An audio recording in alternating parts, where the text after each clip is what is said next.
Señor, que Dios nos pueda bendecir. Vamos a continuar con la exposición consecutiva de la carta a los Efesios en el capítulo 5. Sí, de paso les comento que me van a ver con algunos tics nerviosos, puede ser algunos tics de abrir y cerrar los ojos. Estoy un poquito molesto porque me ha atacado una alergia, el cambio de clima y eso, así que bueno, yo sé que por ahí es molesto, me cambia el tono de voz, así que bueno, es bastante molesto de escuchar, así que bueno, sepan disculpar las molestias auditivas y que Dios nos siga hablando. Bien, vamos a la Escritura, capítulo 5, vamos a leer del versículo 22 al 24, pero vamos a leer el versículo 21 para tener un poco la idea del contexto. Dice así la Escritura: someteos unos a los otros en el temor de Dios. Las casadas estén sujetas a sus propios maridos, como al Señor, porque el marido es cabeza de la mujer, así como Cristo es la cabeza de la iglesia, la cual es su cuerpo y es su Salvador. Así que como la iglesia está sujeta a Cristo, así también las casadas estén sujetas a sus maridos en todo. Tenemos una idea del contexto. Y si hay una institución que hoy en día está siendo más atacada, más desprestigiada, más menospreciada, más distorsionada, es la institución creada por Dios, que es la familia. Hay grandes movimientos que luchan con todas sus fuerzas y lo presentan como si esto fuera un avance social, una evolución cultural humana, pero no es más que son expresiones de la voz del caos y la rebelión contra el orden creado por Dios y contra Dios mismo. Pero tenemos un Dios santo que ha establecido, veíamos la semana pasada que el someterse unos a otros es parte de una vida regulada en un orden social, una estructura que Dios ha creado. Y la primera institución que Dios creó, ¿cuál es? El matrimonio.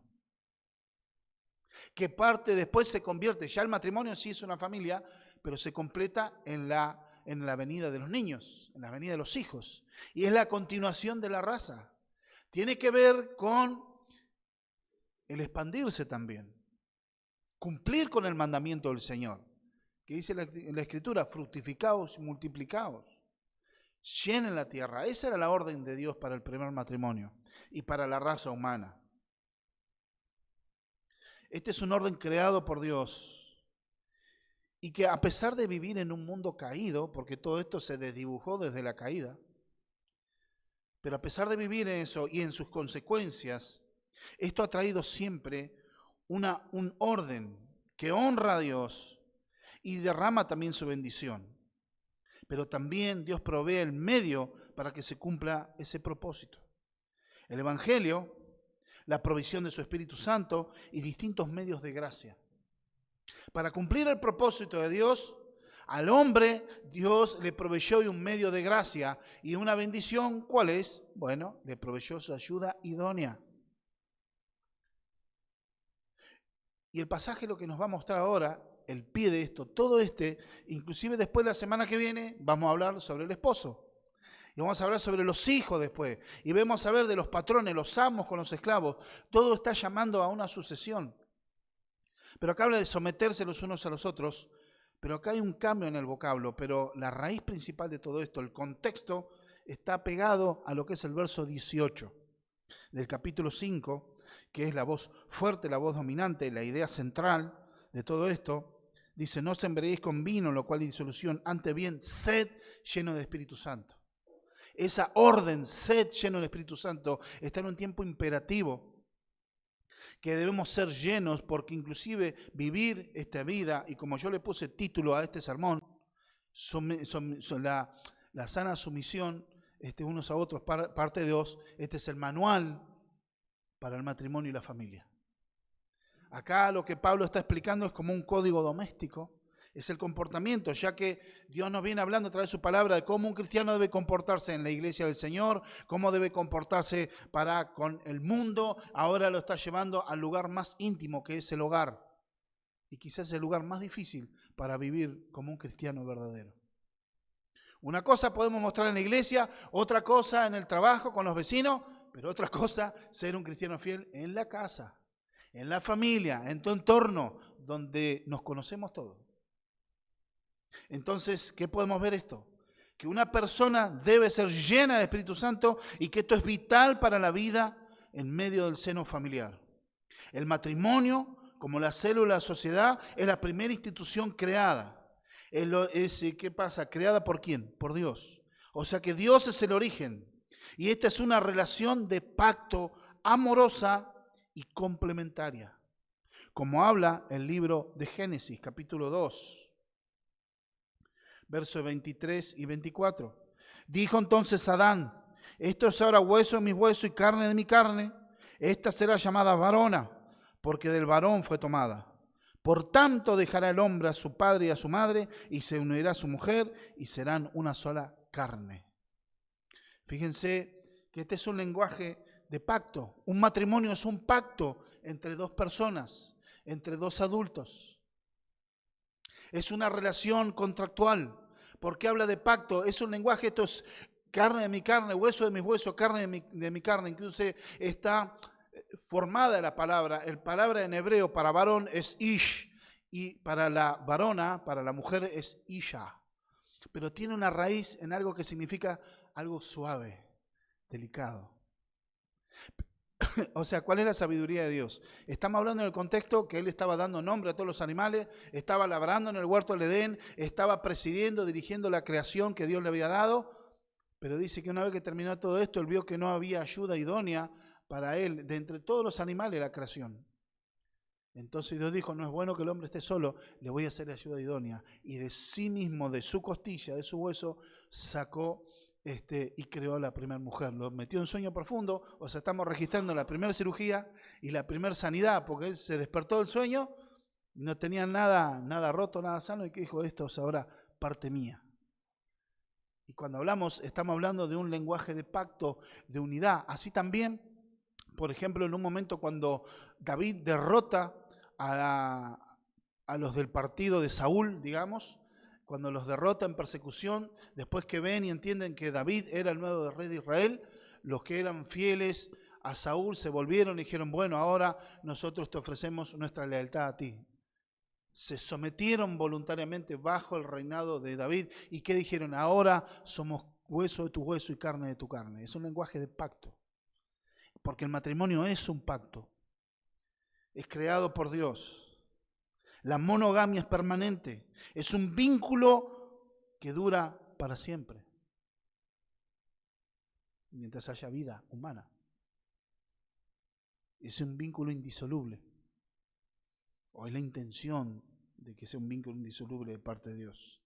Y así como tiene que ver en todo orden el matrimonio, la monogamia quiere decir con una sola esposa, un solo marido, tiene que ver con el orden, la monogamia de parte de Dios, y es la suficiencia del matrimonio en todo orden de la vida. En todo orden. Yo no puedo pensar que yo necesito a alguien más que mi esposa en el orden amoroso, en el orden afectivo, en el orden vincular y en mi espiritualidad. Yo necesito a la mujer que Dios me dio. Y mi mujer solamente necesita al hombre que Dios le dio. En todo sentido. Los más grandes sepan comprender. ¿En qué sentido estoy hablando? Es la suficiencia en el matrimonio. No tener un satélite mirando para otros lados. Y entender esto puede dividir en este sentido. Pablo está inaugurando una nueva sección y en esta nueva sección tiene el apéndice de someterse y como que está explicando cómo es el someterse y explicando el someterse unos a otros en el temor de Dios. Vimos lo que era el sometimiento la semana pasada, que no tiene que ver con una inferioridad o debilidad, sino que acá está hablando los miembros de la familia manejarse como. Y acá a la mujer no le dice obedecer. Le dice que estén sujetas. Sujeción. Y ahí vamos a poner primera y pongo qué es la sujeción, el principio de la sujeción en el verso 22. Una de las cosas que dice: las casadas estén sujetas a sus propios maridos como al Señor. El matrimonio, esta relación de marido y mujer, es distinta a cualquier relación. No es como una relación en sujeción que estamos hablando del maestro con el alumno, de un sargento con un soldado raso. No es la misma relación entre patrones y empleados no es la misma relación. De hecho, es la única y la más íntima y complementaria de todas las relaciones. No tiene comparación en ese sentido. Vamos a ver primero que eso es el matrimonio, una relación íntima, profunda y única. Por otro lado, también vemos que es la sumisión, que es el reconocimiento humilde de una autoridad superior. También es una actitud de preocupación y sacrificio por el bienestar de los demás. Eso habla de someterse. Y este funcionamiento también es cumplir los roles dentro de una estructura social. Pero esto nos conviene. Dentro de la estructura, del marco que Dios creó, ¿cuál es el marco que Dios creó? El matrimonio, para entablar la célula de la sociedad, la relación de dos personas que son distintas. De hecho, son iguales en ser seres humanos, iguales en dignidad. Por eso la Escritura, en la carta a los Gálatas, capítulo 3, verso 28, dice la Escritura: ya no hay judío ni griego, no hay esclavo ni libre, no hay varón ni mujer, porque todos vosotros sois uno en Cristo Jesús. Esto estamos hablando en el contexto de la gracia de Dios y de la salvación. Hombre y mujer son iguales en dignidad, ambos fueron creados a la imagen y semejanza de Dios. Entonces, cuando estamos hablando en estos términos, no estamos hablando de inferioridad ni de debilidad, sino estamos hablando que somos iguales en eso, pero a veces distintos en géneros. Y los géneros creados por Dios son solamente dos, no la lista de 160 o 200 géneros que esta locura colectiva se ha inventado, basado en la autopercepción. Los géneros creados por Dios y respaldados por la ciencia, por la biología y demás ciencias que son consecutivas y que corresponden. A lo más microscópico, todo puede decir, mira, todo tu organismo. Vos mentalmente, alguno se podrá sentir en un cuerpo equivocado y un hombre podrá decir que es una mujer, pero todo tu orden, toda tu biología, por más que se operen y se hagan implantes y se cambie de nombre, todo su ser, su ADN, su cadena, la más microscópica que confiere al cuerpo el ser humano, va a estar gritando: sos hombre. Porque los cromosomas son X y Y, que corresponde a los cromosomas de un varón. Y la mujer, todos sus cromosomas son XX. Entonces, ¿qué pasa? No se puede. Pero a la vez, el hombre y la mujer son iguales ante Dios, pero distintos en género, y es una relación de complementarismo. O sea, se complementan, por eso las diferencias físicas, las diferencias emocionales, diferencias mentales también. ¿Pero para qué? Funcionan como complemento. Eso habla de hombre y mujer que son iguales en estatus, porque en el reino de Dios, ojo, no hay ciudadano de segunda categoría. No es que el hombre es superior a la mujer. En el reino de Dios todos somos salvos por la gracia. Es el mismo evangelio que te salva, la misma sangre derramada en la cruz del Calvario, es el mismo sacrificio único y suficiente, y te es dado el mismo Espíritu Santo para todos, hombres y mujeres. Entonces no hay ciudadanos de segunda categoría. Pero esto, ojo, no es el igualitarismo. La mujer, hoy en día, como dice Sujel Michelén, no necesitas empoderarte de nada, ya sos mujer. No necesitas ese mensaje de hoy en día que enfoca basado en el odio, en el resentimiento, y puede ser algunas cuestiones basadas en horribles cosas que han hecho los varones, sí. Pero no se necesita estar el grito de la mujer empoderada, y que lamentablemente dentro de la iglesia se ha infiltrado eso. La mujer empoderada, la mujer princesa, la mujer que dirige. Como dice Sujel Michelén, vuelvo y repito, no necesitas ser empoderada, ya sos mujer. No necesitas ese empuje.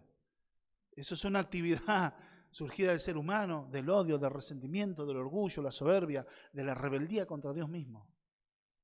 Y si hablamos de ser rebelde contra Dios mismo, es un principio diabólico.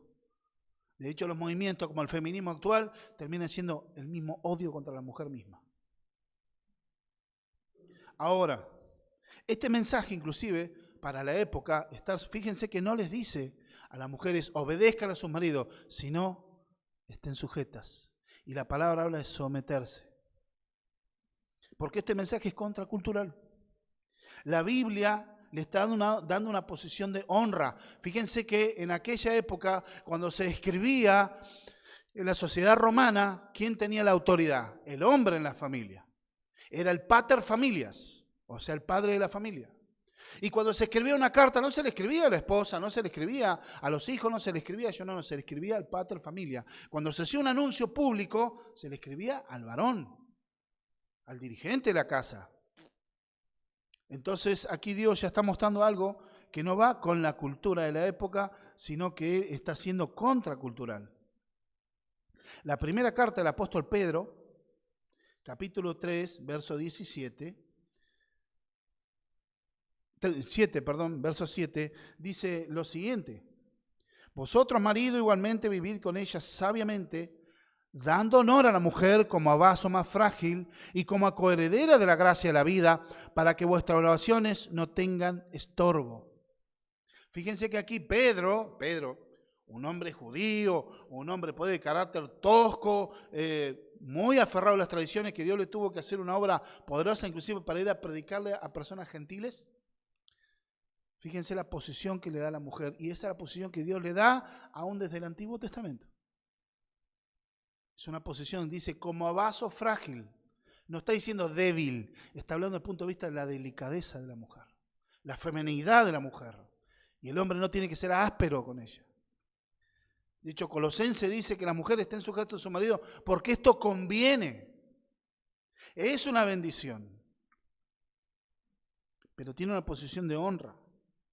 De hecho, en el mundo romano, en la época que se está desarrollando esta carta, en la concepción en Roma, la mujer era un bien mueble. Digamos, cuando uno tomaba la autoridad en la familia, el pater familias era dueño de la casa, de los siervos, los sirvientes, los esclavos, los hijos, de la mesa y de la esposa. O sea, la esposa tenía esa categoría. No era mirada como un igual. De hecho, eran dirigidas como, en ese momento en el Imperio Romano o Greco-Romano, eran vistas como, se les denominaba imbecilitas, que es la raíz de nuestra palabra moderna, imbécil. O sea, eran tratadas con despectivas. Platón, más o menos unos 500, 600 años antes de esta escritura, antes de Cristo, Platón en su filosofía decía lo siguiente, que si un hombre se comportaba cobardemente en la vida, seguramente iba a reencarnar en una mujer. Fíjense cómo tenía la visión griega. Ahora, había un movimiento en el primer siglo de la Iglesia, en el Imperio Romano, como una cierta liberación femenina, donde las mujeres estaban peleando por sus derechos y que ellas decían los derechos, hoy modernamente decimos los derechos, y ellas estaban siendo liberadas un poco de ese yugo. Y había movimientos, pero esto era para la gente más acaudalada del imperio, aún en Éfeso, eso constituía más o menos toda la clase rica, la clase dirigente, era más o menos el 20% de la población, que constituía en ese momento, la población de Éfeso eran unas 200.000 personas, casi 200.000 personas, un poco menos, Roma tenía esa cantidad, que era una ciudad grandísima para aquella época. Hoy es una ciudad grande, 200.000 personas, pero en aquella época era una metrópoli, era una Nueva York. Y Éfeso tenía una población muy grande y solamente constituía el 20%, pero ahí estaba incluido toda la clase dirigente, comerciantes ricos, militares ricos. Y en ese movimiento del 20%, sacando lo que eran mujeres, y estaban teniendo un movimiento de liberarse de ese dominio, de ese subyugamiento que tenían ellas. Se liberaban un poco del yugo de pater familias. Pero ellas salían y eran conocidas, ¿por qué? Porque ellas inclusive hay documentos que establecen que dentro de algunas localidades, hoy lo conocemos como localidades, ciudades, llegaron a tener puestos importantes y algunas llegó quizás sería como una figura de alcalde hoy en día, de intendente. O sea, llegaron a tener posiciones de gobierno, inclusive tenían intervención en el mundo religioso, ya que en el mundo romano adoraban a una diosa, Cibeles, y la sacerdotisa de Cibeles eran todas sacerdotisas mujeres. Tenían influencia en la sociedad, pero llegaba hasta ahí nomás. Pero digamos, las clases, la gente pobre, la clase de los trabajadores y esclavos, no llegaba a eso. La visión era la misma, o sea, no les quedaba nada a ellos. Era el sometimiento en aquella época.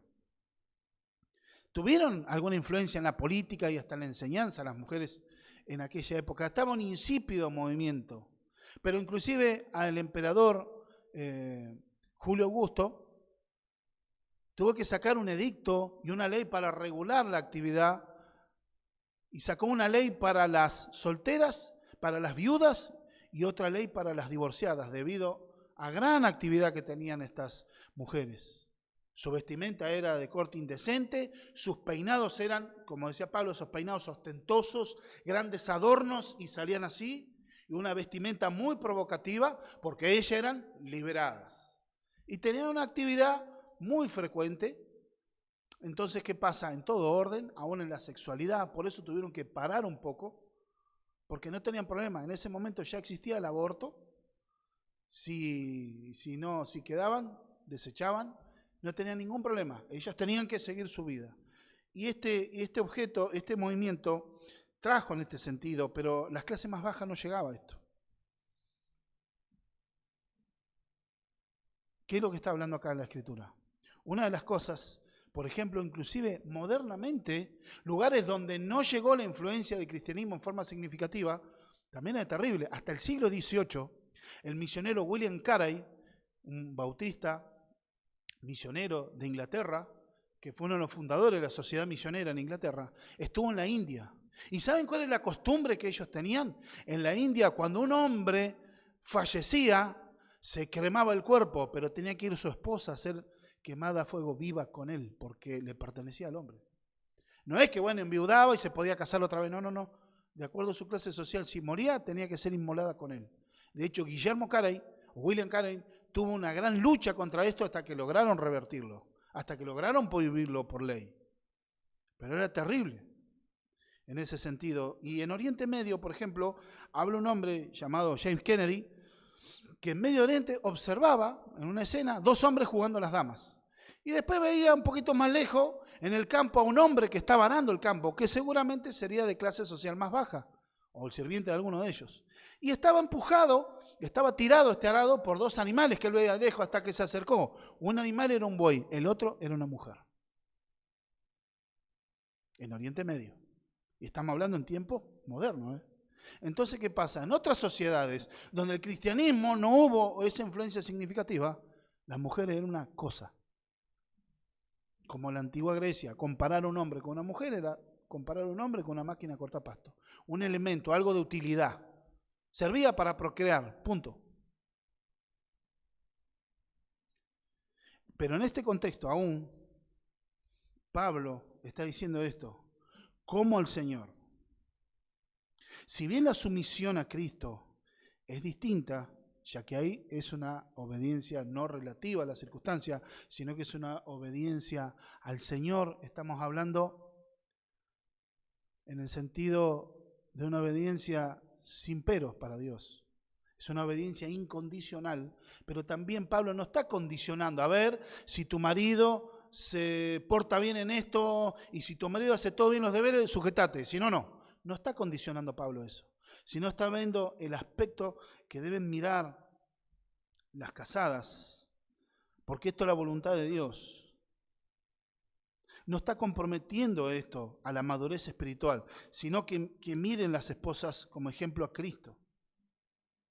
¿Y qué ventaja tenía esto? Porque al recibir esta carta los hombres ya no verían en los ejemplos de ¿cuál? De sus abuelos y de sus padres.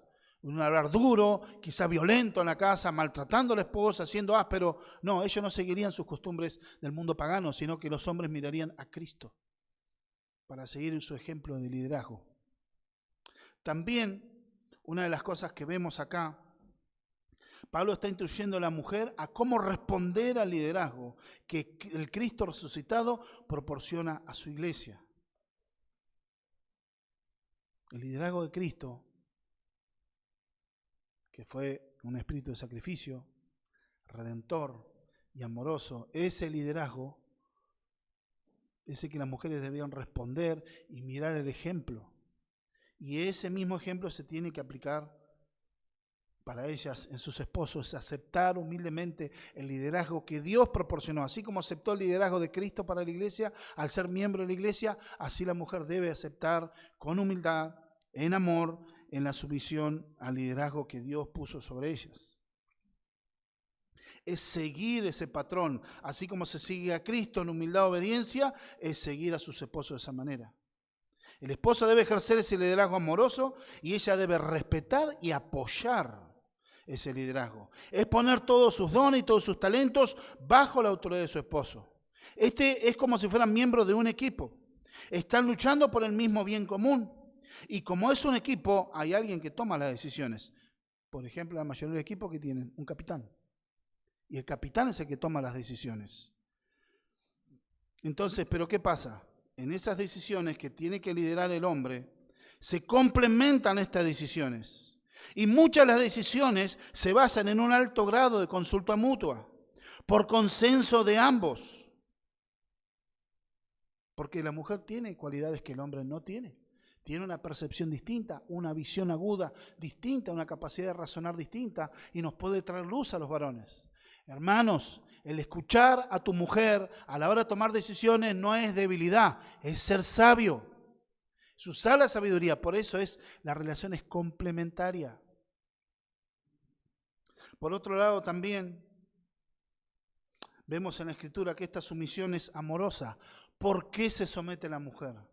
Porque se somete al hombre en el liderazgo, pero también sabiendo de que el hombre es su posesión. Ella es del hombre y el hombre es de ella. Porque ella se tiene que sujetar solamente a su hombre. Solamente a su hombre se somete, como se somete a Cristo. Cantar de los Cantares, capítulo 6, verso 3. Una carta, no una carta, sino un libro que habla sobre la relación amorosa de la pareja. En el capítulo 6, verso 3, dice: yo soy de mi amado y mi amado es mío. Él apacienta entre los lirios. Yo soy de mi amado y mi amado es mío. Entonces podemos entender esto: yo soy de él y él es mío. El varón es propiedad de la mujer también.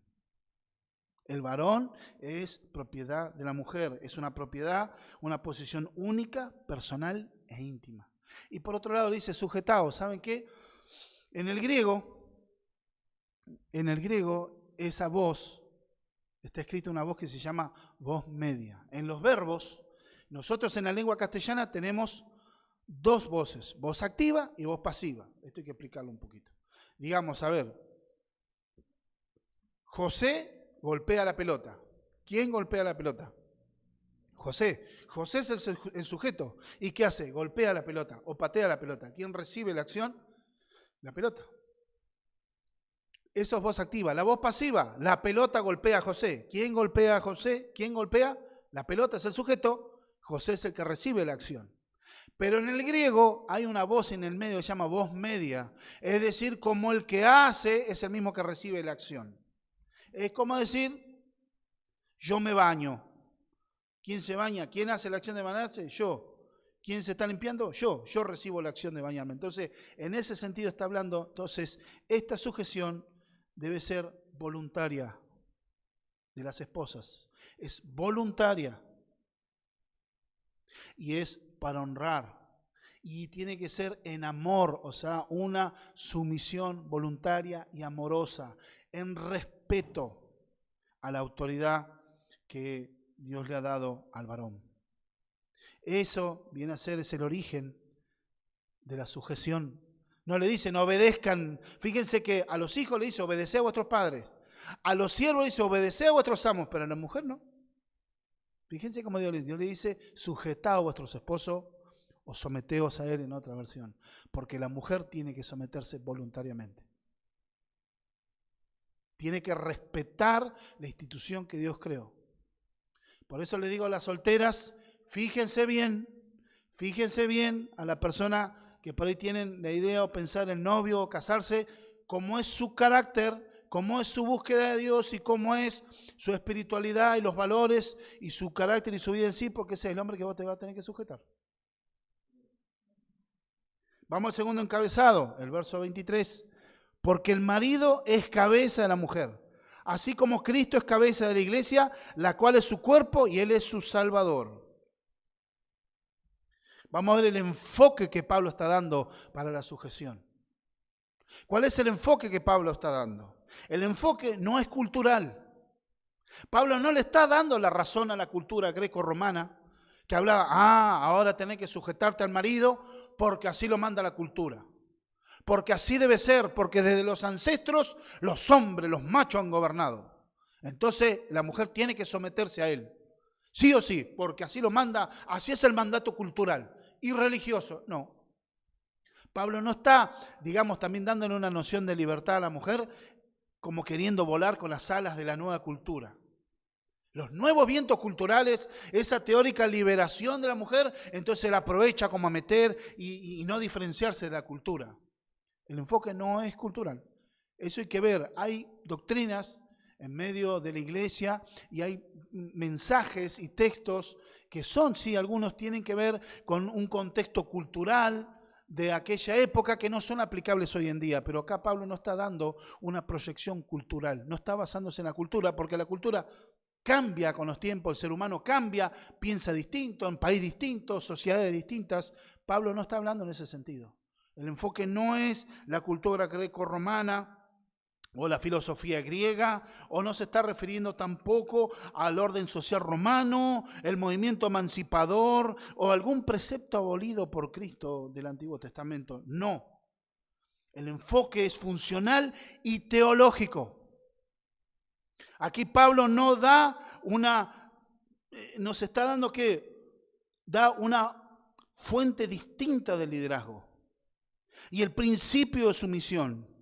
El ejemplo es Cristo, cabeza de la iglesia.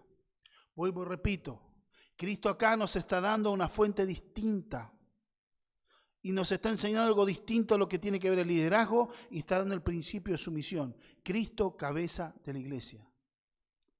No está diciendo el marido debe ser, sino que es la cabeza de la mujer.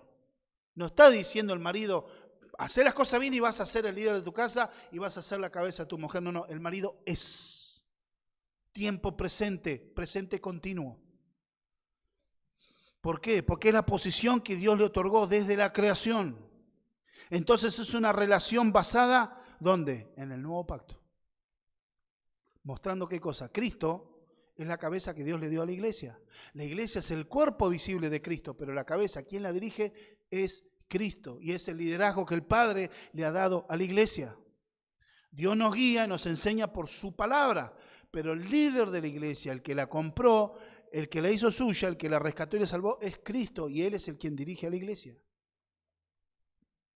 Entonces, y esto está ratificando lo que Pablo decía, por ejemplo, en el capítulo 1 de Efesios, verso 22, la cual es su cuerpo, hablando de la iglesia, la plenitud de todo aquel que lo llena en todo. También está hablando la Escritura de que Cristo es la cabeza de la iglesia, capítulo 4, verso 15, sino que siguiendo la verdad en amor, crezcamos en todo aquel que es la cabeza, esto es Cristo. Ese mismo principio está mostrando el apóstol Pablo acá. Esta es una noción dual de liderazgo y de provisión. Cristo no solo aporta dirección e inspiración para su cuerpo, sino que también le proporciona fuerza, le proporciona ayuda y le proporciona sustento. Cuando un hombre no dirige a su casa, está atentando contra su hombría. Cuando un hombre no ejerce el liderazgo en su hogar, en su matrimonio, está atentando contra su masculinidad y contra su hombría, porque es el precepto dado por Dios. La masculinidad tampoco significa ser áspero. No significa hablar duro y portarse reciamente, sino dirigir en el hogar conforme a la imagen de Cristo. Un hombre que no hace esto está dejando su hogar sin dirección. No está representando a Cristo y su evangelio ante el mundo. Y su resultado es un desastre. Porque cuando estamos hablando del punto de vista bíblico, liderazgo, no estamos hablando de un liderazgo opresor, ni un liderazgo autoritario. Es un liderazgo ejercer la autoridad en amor de Cristo y modelando a Cristo.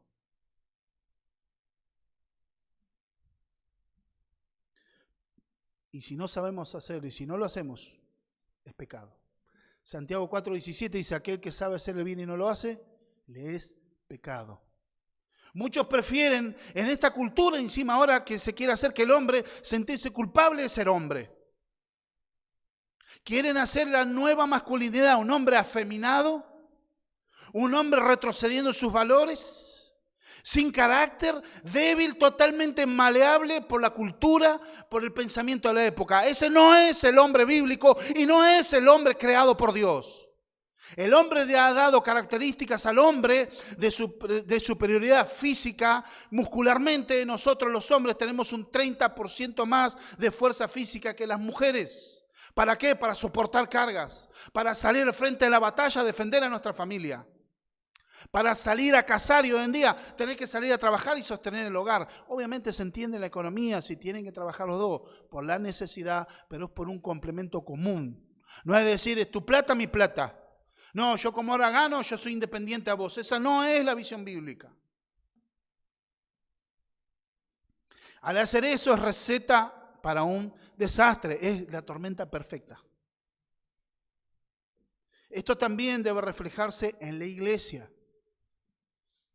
Debe reflejarse el liderazgo de Cristo en la iglesia y debe reflejarse en los hogares y cómo se van los hogares. ¿Por qué? Porque como es la espiritualidad de la casa, también será la espiritualidad y será el clima en la iglesia, aún afecta a la sociedad.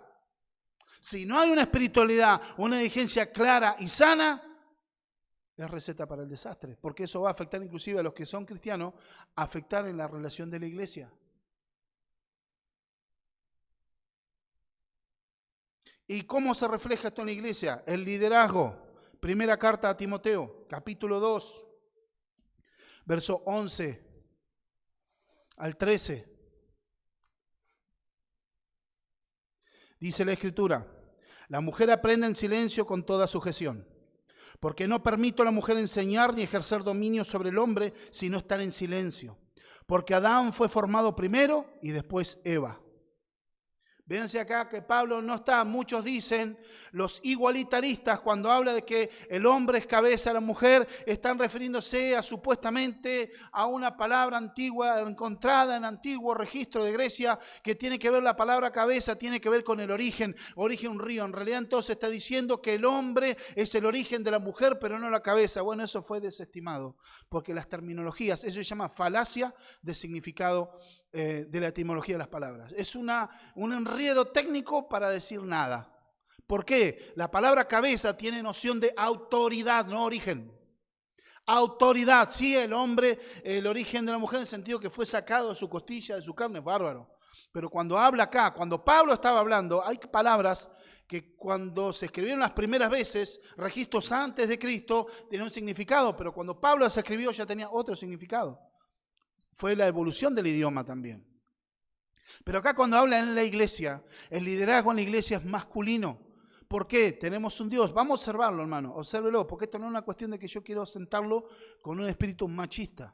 Fíjense que el argumento que Pablo está usando acá es la creación. No está viendo la cultura greco-romana. No está viendo la cultura de la época que el hombre tenía que dominar. Acá Pablo está hablando porque Dios creó primero al hombre y después a Eva. El argumento es teológico, el orden de la creación. Fíjense que cuando está el pasaje que leímos de Génesis, cuando dice que Dios le da un profundo sueño y se despierta, el que estaba ordenando la creación era Adán.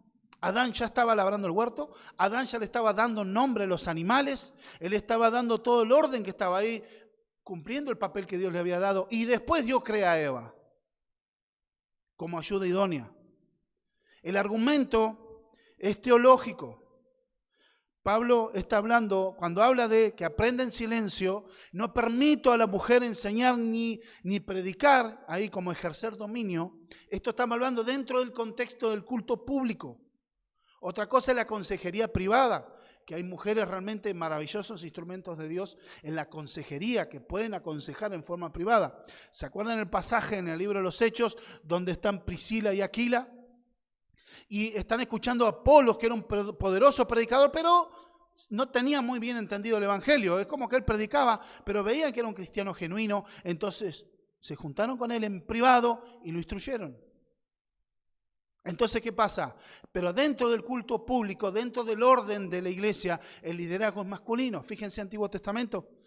Dios levantó ¿a quién? A los patriarcas, varones. Uno puede decir por eso en la iglesia no es bíblico, no es aceptable a la luz de las Escrituras el pastorado femenino. Lo que es pastora no es bíblico, no es escritural, altera y rompe el orden. Hablando en el orden del culto público y la vida de la iglesia. ¿Qué tiene que ver con enseñar? Y predicar es hablar con autoridad de parte de Dios. Porque uno se para acá no hablar cualquier cosa, sino en el sentido es predicar, es decir, así dice el Señor. Y en el enseñar y predicar a hombres está ejerciendo autoridad sobre los hombres. Y Pablo está diciendo en la Escritura que no permite que esto ocurra. Porque era claro, del primer siglo, un hombre machista, un hombre que no toleraba el dominio de la mujer, no. Esto no quiere decir que la mujer sea inferior, menos inteligente o que no tenga capacidades. No. Las mujeres tienen muchos otros dones y capacidades. Pero la mujer aprende en silencio con toda sujeción. Porque no permite a la mujer enseñar ni ejercer dominio sobre el hombre, sino estar en silencio. Porque Adán fue formado primero y después Eva. Una de las cosas, ¿qué pasó cuando la mujer quiso hacerse cargo de la situación? Verso 14, y Adán no fue engañado, sino que la mujer, siendo engañada, incurrió en transgresión. Cuando la mujer quiso hacerse cargo, vio que el fruto era bueno a la vista, agradable para comer y que podía ser sabia, fueron los 3 tipos de tentación que entran a través de los ojos, la vanagloria de la vida, a través de la carne, la tentación de la carne, y fue y comió ella. ¿Y cuál fue el problema de Adán? Lo peor de todo, que en el texto en hebreo, cuando se ve, no es que Adán estaba arando el campo a 2 o 3 cuadras y no la vio. No, por la idea que da el relato, Adán estaba ahí parado y no decía nada. Fue en el momento que los dos decidieron invertir los roles. La mujer tomó la iniciativa en la decisión sin consultar y el hombre se quedó callado. No ejerció su liderazgo. Y después ya sabemos la historia.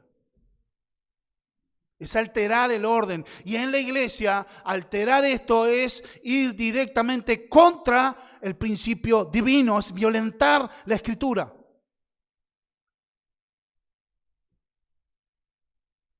Sacan algunos artículos del Antiguo Testamento, decir, bueno, pero Séfora, la esposa de Moisés, era pastora, sí, pastora de ovejas, sí. Eso tenía una actividad en la casa. Normal, natural, está hablando de ovejas literales, no ovejas figuras de la iglesia de los creyentes.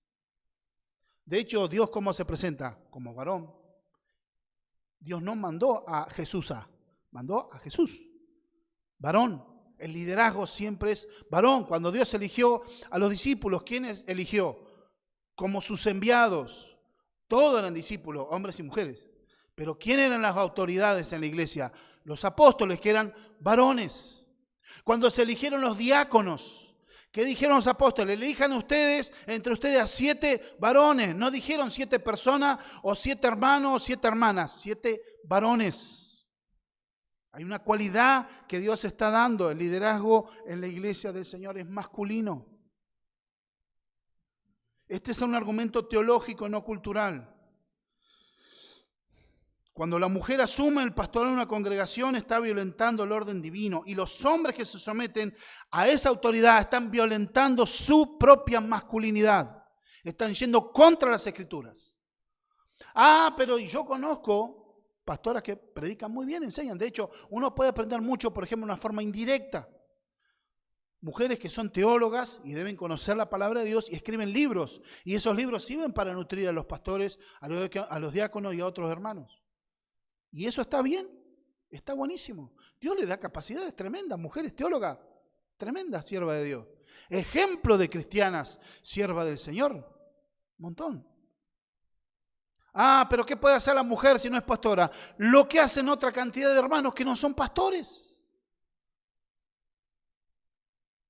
La mujer sí puede enseñar y puede liderar a otras mujeres, como dice las ancianas, pero no se refiere a ancianas en el sentido del ministerio del ancianato a los varones.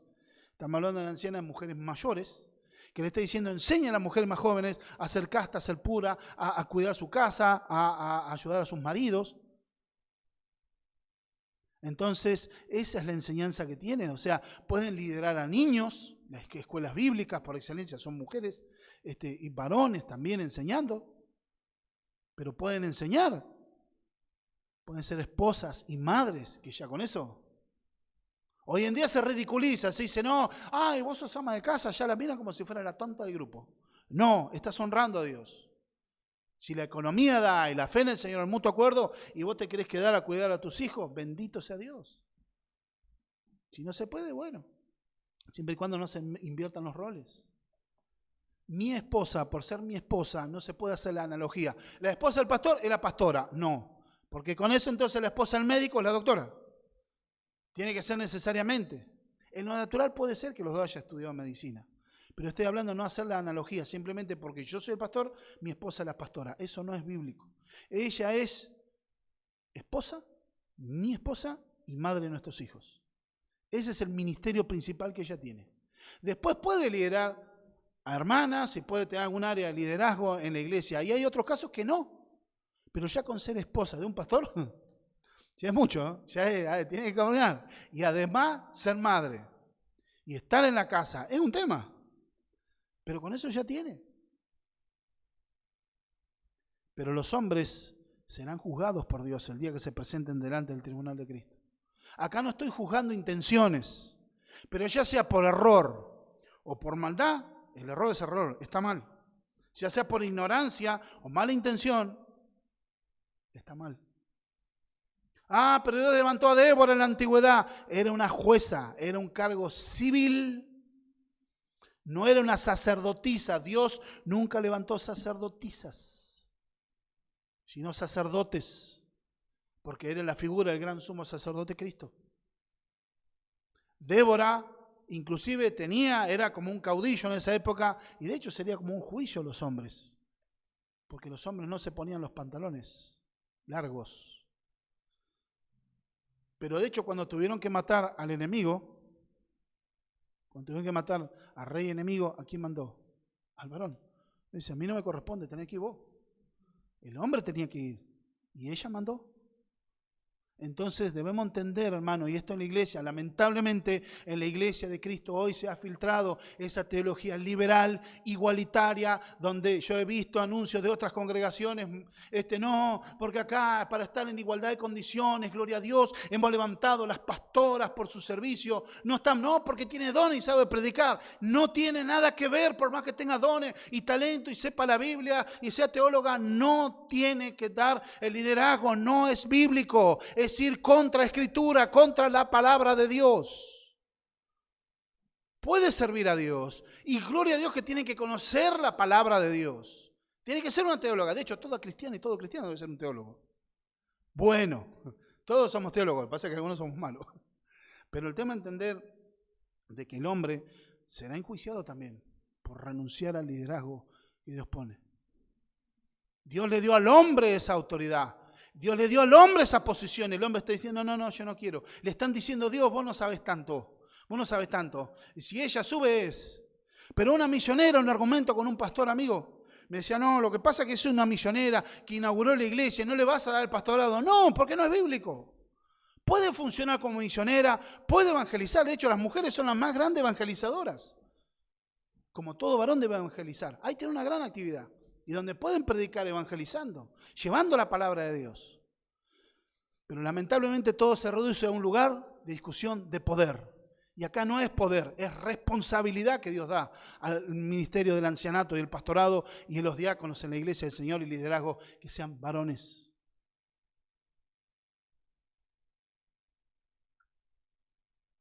No hace a la mujer inferior en eso.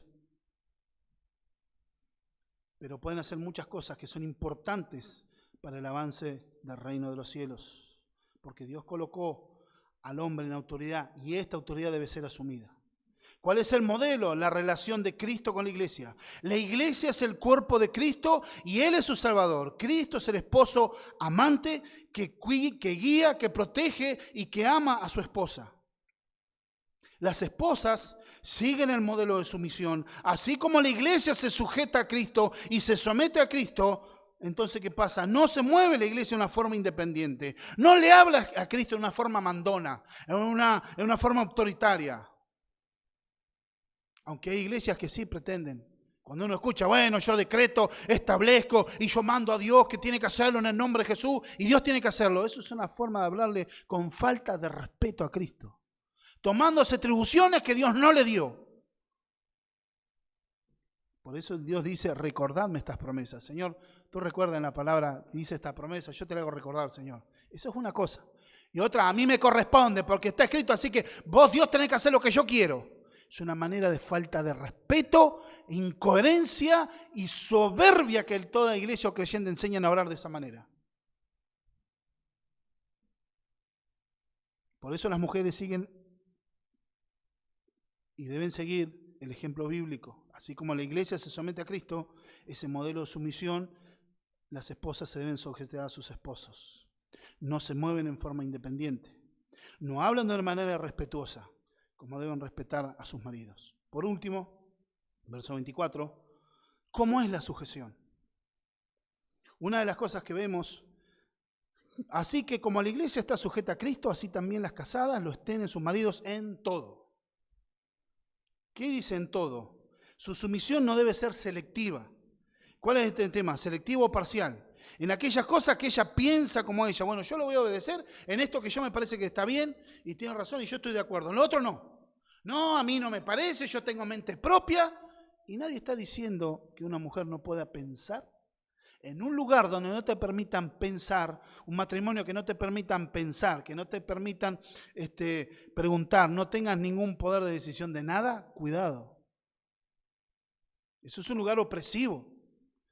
Eso está haciendo un liderazgo que no es el liderazgo de Cristo. La mujer tiene que tener esa libertad de exponer toda su parte creativa, todos sus talentos al servicio de Dios, para ponerlo en adelanto de la casa, todos sus talentos, la creatividad, pero sujeta bajo la autoridad del marido. Pero eso no quiere decir que ella no puede decir ni buen día. No. Pero también su obediencia no debe ser selectiva en lo que a mí me parece que está bien, en lo otros no. Tampoco está diciendo ser una obediencia obsecuente. ¿Por qué? Porque tiene la idea de la obediencia por el respeto, amor y consideración.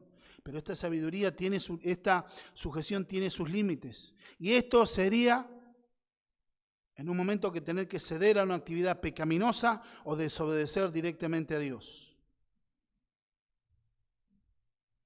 Y esto Dios no está diciendo, porque así como dice en Hechos 5:29, es mejor obedecer a Dios que a los hombres.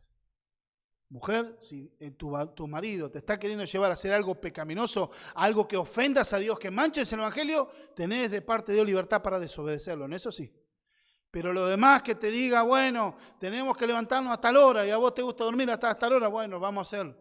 No me gusta, pero lo voy a hacer por respeto a mi hombre, por respeto a mi esposo. Porque Él es la figura de Cristo en mi casa. Esta sujeción debe ser respetuosa, marcando el amor de Cristo, y es una respuesta al amor de Cristo. Como dice la Escritura, primera de Juan 4:19. ¿Cuál es la respuesta que debe tener la iglesia? La primera carta de Juan, capítulo 4, verso 19. Nosotros le amamos a Él porque Él nos amó primero. La sujeción de las esposas debe ser en amor, respetando de una forma activa. Es un concepto más activo que pasivo. Ahí está, dice, se tiene que sujetar y bueno. No, es una cuestión activa que la mujer debe hacerlo. La relación está basada en el interés sacrificial de Cristo. Cristo se sacrificó a sí mismo por la iglesia. Así debe ser el hombre, pero la mujer también, en esa sumisión, se sacrifica a sí mismo en amor, relegando su propio egoísmo, su propia conveniencia en pro de la familia y respetando y apoyando activamente la autoridad que Dios le dio al esposo, sobre el cual el marido dará cuentas también. ¿Qué nos aplica esta palabra? Para ir terminando. Las solteras, fíjense bien el novio o hombre que ven la posibilidad de matrimonio. Fíjense su piedad, su espiritualidad, su carácter, si es nacido de nuevo. Un principio, la mujer debe ser hallada. Hoy en día vemos esta sociedad lamentablemente donde muchas mujeres toman la iniciativa en la relación para el noviazgo y matrimonio. Eso es un mal síntoma. A la luz de las Escrituras, la mujer debe ser hallada. O sea, varones se tienen que ajustar, los solteros, ajustarse los pantalones e ir de acuerdo al principio bíblico. Usted, varón, algún soltero, lástima que no están solteros, va, Josías, tiene que ir a buscar a la novia. Tiene que ir a buscar a su futura esposa. Ese es el principio bíblico. Porque el hombre toma la iniciativa. Es parte de su masculinidad. Pero tienen que cuidar ese aspecto, porque ese es el hombre, chicas solteras, ese es el hombre con el que se van a tener que sujetarse. Ay, no, porque es lindo, pensamos igual, nos complementamos. ¿En serio arrancaste por eso? Cuidado, tenés que fijarte su vida espiritual. ¿Te lleva a Cristo? ¿Tiene tiempo de oración? ¿Sirve a Dios activamente en alguna congregación? ¿Es miembro fiel en una iglesia? ¿Lo ves que es un carácter apacible, amoroso? ¿Es sufrido? ¿Ves que es lleno del Espíritu Santo? ¿Tiene gozo o no? Guarda, no te confundas, No te lleves por la belleza física. Y no es que Dios te va a dar un ungido, un hombre lleno del Señor, pero feo como un sapo. No. Va a ser el hombre más lindo para tus ojos. Dios fue bueno conmigo. Me dio las más hermosas las hijas de las mujeres. Y es para mí y nadie más. Por otro lado, segunda cosa, sin la ayuda del Espíritu Santo esto es imposible, esta sujeción es imposible. En el contexto hogareño es el terreno más difícil para la sumisión, ya que es un lugar de tentación constante. La esposa debe respetar en todo a su esposo, aunque él no sea digno de respeto. Aunque a veces el marido no sea perfecto. Pero mirá lo que hace. No, acá la palabra no habla que, bueno, fíjate que él sea ya maduro espiritualmente y ahí recién hacele caso. No, porque esa institución puesta por Dios, él es la cabeza aún. No estoy diciendo en cuestión de violencia y no estoy diciendo en cuestiones pecaminosas, no. Pero en lo que él haya tenés que sujetarte y es difícil. Por eso tenés que ser llena del Espíritu Santo. Por eso dice la Escritura, Pedro decía, aquellas mujeres de antes, las mujeres en el pasado, esperaban en Dios sujetas a sus maridos, pero ellas esperaban en Dios. Por eso no es una cuestión de temperamento, es una cuestión de piedad, de fe. A veces el no sujetarse es falta de fe en el Señor. Pero vos, si vos conocieras quién es mi esposo, si vos vieras, la Escritura habla, tenés que obedecer en todo y respetarlo, porque respetar no está faltando el respeto a él, está faltando el respeto a Cristo.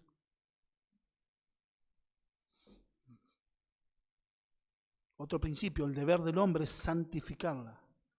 Digamos así en la casa. ¿Se lo está haciendo fácil o se lo está haciendo difícil la sujeción? ¿Se lo hace fácil? ¿Alivianás el camino en tu madurez espiritual, en tu búsqueda? Las decisiones que vos tomás tenés que tener en cuenta que es para santificarla, para cubrirla, para cuidarla, en un orden amoroso representando a Cristo. No es para decir, callate la boca porque el que manda soy yo. Silencio, a partir de ahora mando yo, punto. No, cuidado. Cuidado. ¿Manejás el enojo? Como dice la Escritura, ¿vas rápido querés solucionar el problema con tu esposa? ¿O la dejás?